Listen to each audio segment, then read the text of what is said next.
एक गांव में दो बहनें रहा करती थीं, मीरा और रचना।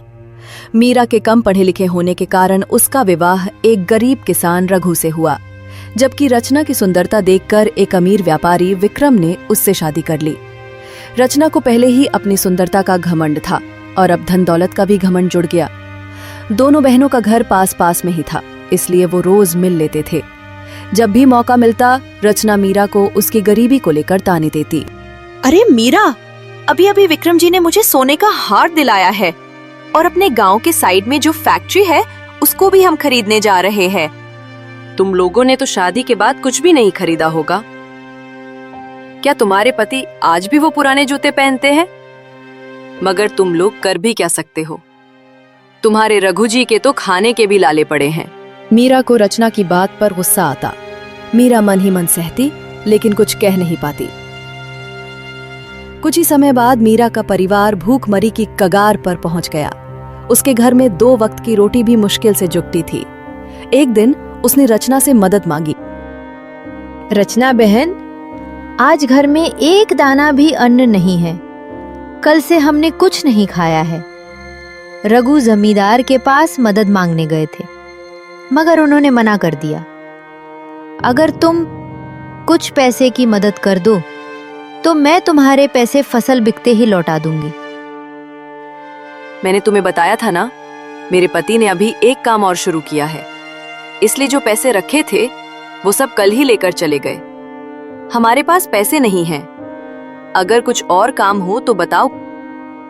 मीरा बहुत दुखी हुई और सोचने लगी, अब मैं क्या करूं? एक काम करती हूं। अब मैं अपने भैया अजय के घर जाऊंगी। वे मुझसे मुंह नहीं मोड़ेंगे। वो मुझे पैसे देने से मना नहीं करेंगे। अगले दिन मीरा अपने भैया के घर जाने लगी। आगे बढ़ने पर उसे एक बूढ़े बाबा दिखाई पड़े।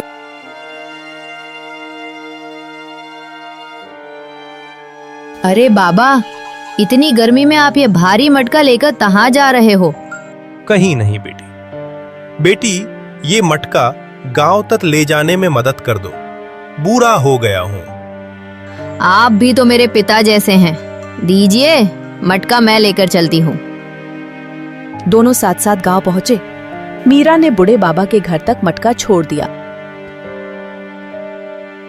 ठीक है बाबा, अब मैं चलती हूँ। तुमने मुझ गरीब की बहुत मदद की। ऊपर वाला तुम्हें इसका बेहतरीन बदला देगा।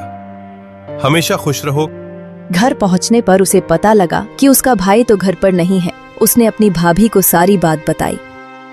भाभी, हमारे पास खाने की बहुत बड़ी परेशानी है। फसल अभी पकी नहीं है और घर में अनाज का दाना नहीं है। भैया की तरफ से कुछ मदद हो जाए तो आपका बहुत बड़ा एहसान होगा। हम फसल बिकते ही सारे पैसे वापस कर देंगे। यहाँ क्या तुम्हारे भैया ने पैसे की फैक्ट्री लगा रखी है? कोई भी मुंह उठाकर आएगा और पैसे ले जाएगा। हम तो खुद तंगदस्ती में गुजारा कर रहे हैं। यहाँ कोई पैसे नहीं है। तुम जाओ यहाँ से। ठीक है भाभी, मैं चलती हूँ। भाभी ने उसे घर से भगा दिया। दुखी होकर वो वापस लौटने लगी। रास्ते में फिर उसे वही बाबा मिले, लेकिन मीरा को दुखी हालत में देख बाबा ने उसे आवाज लगाई। अरे बेटी, इधर आओ। तुम इस गांव में किसके घर आई थी? अरे बाबा, मैं वो अपने भैया के घर पर उनसे मदद मांगने आई। मगर मीरा ने अपनी पूरी कहानी बाबा को बताई। बाबा ने उसे आशीर्वाद दिया और कहा, तू भी तो मेरी बेटी जैसी है। तू इन 3 घड़ों में से कोई एक ले जा।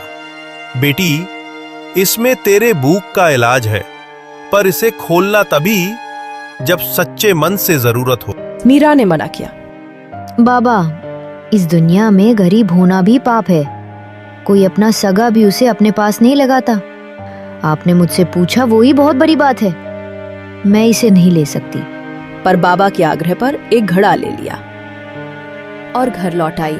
अरे मीरा, आज तुम अपने बड़े भैया के घर गई थी। तुम्हारे भैया ने अपने कुछ मदद करी। मैं वहाँ गई थी, मगर भैया तो घर पर नहीं थे और भाभी ने तो मुझे घर से भगा दिया। लेकिन भगवान का शुक्र है, आज हमें भूखा नहीं सोना पड़ेगा। अच्छा, क्या कोई मदद मिली? अरे नहीं, मैं जब भैया के घर से वापस लौट रही थी तब मुझे रास्ते में बाबा मिले और वो बाबा ने मुझे एक लड्डू से भरा घड़ा दिया कि रास्ते में भूख लगे तो खा लेना। अच्छा, सुबह से मैंने कुछ नहीं खाया, तुम थोड़े लड्डू ही लाओ, उसी से अपनी भूख को खत्म कर लेंगे। जब उसने घड़ा खोला तो वो चौंक गई। घड़े में ढेर सारी सोने की मोहरें थी। सोने की मोहरें, वो भी इतनी सारी। अरे क्या हुआ? तुम्हें ये घड़ा किसने दिया?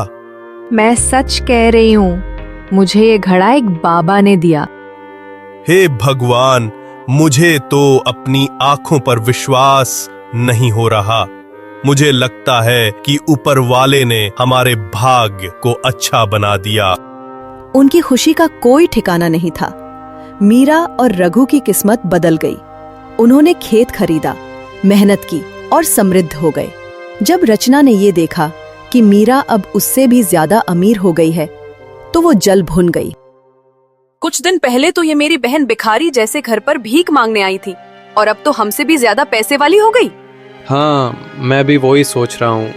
पहले तुम्हारी बहन का पति लोगों के खेत में मजदूरी करता था और एकदम से इतना पैसा कहाँ से आया। अभी कुछ दिन पहले मैंने तुम्हारी बहन को तुम्हारे भाई के घर की ओर जाते देखा था। क्या भैया के घर की ओर? हाँ, मुझे तो लगता है भाइया के घर से ही इतनी सारी धन दौलत लेकर आई होगी। मगर तुम्हारा भाई कैसा है जो सारा धन तुम्हारी छोटी बहन को ही दे दिया? उसकी बहन तुम भी तो हो ना। भाई के लिए तो दोनों बहन सामान्य है, तो फिर दोनों बहनों को बराबर का हिस्सा देना चाहिए। तुम बिल्कुल ठीक बोल रहे हो। भैया की संपत्ति पर जितना उसका अधिकार उतना ही मेरा अधिकार है। सुबह ही मेरे भाई के घर चलेंगे।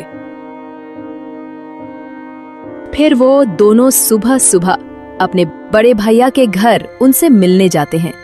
उन्हें भी रास्ते पर वही बाबा दिखाई पड़ते हैं। अरे बेटी, तुम जरा ये मटके को उठाकर मेरे कंधे पर रख दोगी क्या बेटी? मैं बूढ़ा हो गया हूँ, बस तुम ये मटके को मेरे कंधे पर रख दो। बाबा, जब आपसे काम नहीं होता तो क्यों करते हो और राह चलते लोगों को परेशान करते हो? आप घर में भी बैठकर बची जिंदगी गुजार सकते हो। बेटी, मैं बूढ़ा हो गया हूँ, मेरा कोई नहीं है, बस जैसे तैसे गुजारा कर रहा हूँ। मेरी मदद कर दो, भगवान तुम्हें इसका बदला देगा। तो क्या हमसे पूछकर बूढ़ा हुआ था? खुद ही तो बूढ़ा हुआ है। अरे भाग्यवान, तुम भी कहा इस बूढ़े की बातों में आ रही हो। जल्दी जल्दी चलो, हम घर पहुंचने ही वाले हैं। मगर रचना ने उन बाबा की कोई मदद नहीं की। बाबा को बहुत बुरा लगा और वो आगे निकल जाते हैं। रचना भाई के घर पहुंच जाती है। अरे भैया, मीरा कल तक तो मांग कर गुजारा करती थी, लेकिन मैंने सुना है अभी कुछ दिन पहले मीरा यहाँ पर आई थी। आपने सब कुछ उसे ही दे दिया। आखिर में भी आपकी बहन हूँ। हाँ, थोड़े दिन पहले मीरा आई थी, मगर मैं उससे नहीं मिला। जब वो घर आई थी मैं बाहर था, उससे केवल तुम्हारी भाभी ही मिली। भाभी, तुमने ऐसा क्या दे दिया जिससे वो रात भर में ही अमीर हो गई? नहीं, मैंने तो उसे कुछ भी नहीं दिया। हमारे पास कुछ होगा तो ही तो उसे देंगे। हम तो खुद लंगर लूट कर खाते हैं। मैंने तो उसको फूटी कोड़ी भी नहीं दी थी और उसको भगा भी दिया था। अच्छा, इसका मतलब आपने उससे कुछ नहीं दिया। ठीक है भैया, हम चलते हैं। अरे, अभी तो तुम दोनों आए हो और इतनी जल्दी जा भी रहे हो? खाना तो खाकर जाओ। नहीं, हम यहाँ से निकल रहे थे तो हमने सोचा कि भैया से मिलते हैं। ठीक है, हम चलते हैं। अरे, भैया ने तो उसको कुछ भी नहीं दिया, तो फिर उसे इतना सारा धन कहाँ से मिला?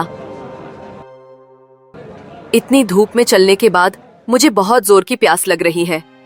तुम्हें भैया के घर पर प्यास नहीं लगी क्या? वो दोनों एक झोपड़ी में चले जाते हैं। क्या हुआ बेटा, मेरे घर की तरफ कैसे आना हुआ? बाबा, एक लोटा पानी मिल सकता है क्या? क्यों नहीं बेटी, मेरे घर के अंदर आओ। बाबा, हमने तो तुम्हारी मदद करने से इनकार कर दिया था, तो भी तुमने हमें पानी दिया है। तो क्या हुआ बेटी, वो तुम्हारा कर्म था, ये मेरा कर्म है। और बेटी, तुम दोनों को इस गांव में पहली बार देखा। तुम दोनों इस गांव में किसके घर आई हो? बाबा, इस गांव में मेरे बड़े भैया रहते हैं, हम उनसे मिलने आए हैं। तुम्हारी बहन भी थोड़े दिन पहले अपने भैया से मिलने आई थी। मगर बाबा, तुम्हें कैसे पता? अरे बेटी, जिस जगह तुम मुझे आज मिली थोड़े दिन पहले, तुम्हारी बहन भी मुझे वहीं मिली थी। उस बेचारी बच्ची ने मेरा मटका मुझसे लेकर मेरे झोपड़ी तक छोड़ा मुझे। मगर बाबा, तुम्हें पता है, जब से मेरी बहन भैया के घर से होकर आई है, जब से उसके पास में खूब धन दौलत हो गई है। बेटी, बताता हूँ, उस बच्ची के पास जितनी भी धन दौलत आई है, वो उसके अच्छे कर्म और अच्छी नियत के कारण उसे प्राप्त हुई है। बाबा, मुझे तुम्हारी बात कुछ समझ नहीं आ रही। और मेरी बहन के ऐसे क्या अच्छे कर्मा जो उसे इतना धन मिल गया? कर्मा और नियत अच्छी होने से ही धनवान कैसे हो सकते हैं बाबा? तुम कैसी बात कर रहे हो?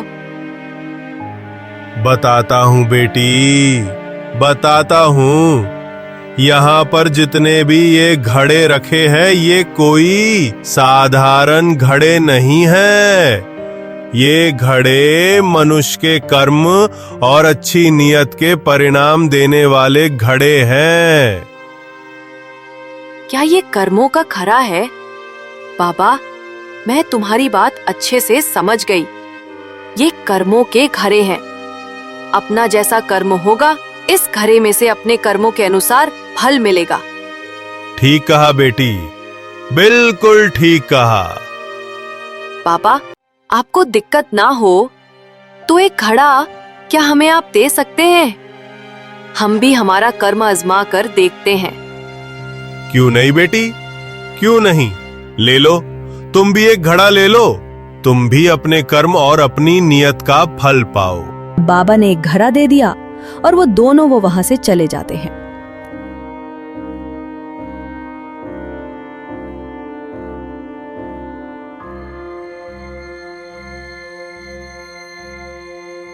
रचना खुशी से घर पहुंची।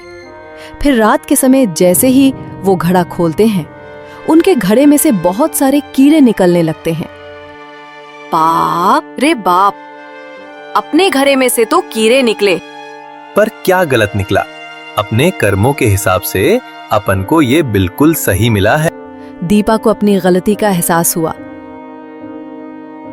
वो मीरा के घर गई और रोकर माफी मांगी। रचना ने पहली बार अपनी बहन को गले लगाया और दोनों बहनों का रिश्ता फिर से जुड़ गया। बाबा की बात उसे याद आई। कर्म और नियत ही इंसान को धनवान बनाते हैं। रचना और विक्रम को बहुत पछतावा हुआ और उन्होंने मन ही मन सुधरने का संकल्प लिया।